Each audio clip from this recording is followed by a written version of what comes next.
ఇవాళ ప్రపంచ దృష్టంతా middle east పైనే ఉంది.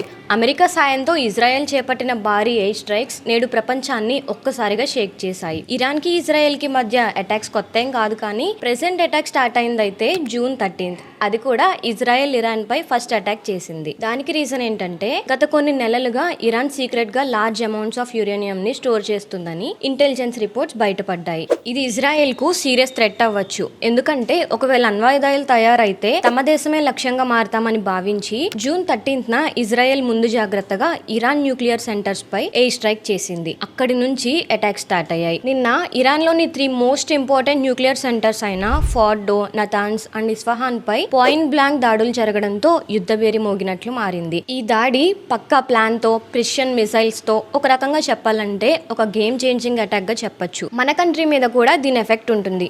ప్రెసెంట్ మన కంట్రీ చాలా డిఫికల్ట్ స్టేట్ లో ఉంది. ఒక పక్క మిడిల్ ఈస్ట్ దేశాల్లో లక్షలాది మంది భారతీయులు పనిచేస్తున్నారు. వారి సేఫ్టీ మనకి మెయిన్ ప్రియారిటీ. ఇంకొక వైపు మిడిల్ ఈస్ట్ నుంచి వచ్చే పెట్రోల్, గ్యాస్ సప్లై దెబ్బతింటే భారత్ లో ఫ్యూయల్ ధరలు భారీగా పెరిగే ప్రమాదం ఉంది. మన దేశం ఇప్పటి వరకు డిప్లొమాటిక్ పాలసీని చాలా న్యూట్రల్ గా, పీస్ఫుల్ గా కొనసాగిస్తూ వచ్చింది. కానీ ఇప్పుడు పరిస్థితులు మారాయి. ఇంత పెద్ద ఎయిర్ స్ట్రైక్స్ తర్వాత చూస్తూ ఉండడం కంటే స్ట్రాంగ్ స్టేట్మెంట్ ఇవ్వాల్సిన పరిస్థితి. ఒకవైపు బ్రిక్స్ లో చైనా, రష్యాలతో సాన్నిహిత్యం, ఇంకోవైపు క్వాడ్ లో అమెరికాతో ఉన్న సంబంధం, మధ్యలో పెరుగుతున్న పెట్రోల్ ధరలు, ప్రజలపై పెరుగుతున్న భారాలు. అంతర్జాతీయ వేదికలపై భారత్ రేపటి లీడర్ అవ్వాలంటే ఇలాంటి సమయంలో తీసుకునే నిర్ణయమే దిక్సూచి అవుతుంది. ఇప్పుడు మిగతా దేశాల్లా కాకుండా స్ట్రాంగ్ అండ్ బ్యాలెన్స్డ్ గా స్పందించడం ఇండియా ముందున్న ఛాలెంజ్.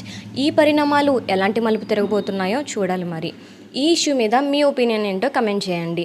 అండ్ లేటెస్ట్ అప్డేట్స్ తెలుసుకోవడానికి వెంటనే ఛానల్ని సబ్స్క్రైబ్ చేసుకోండి.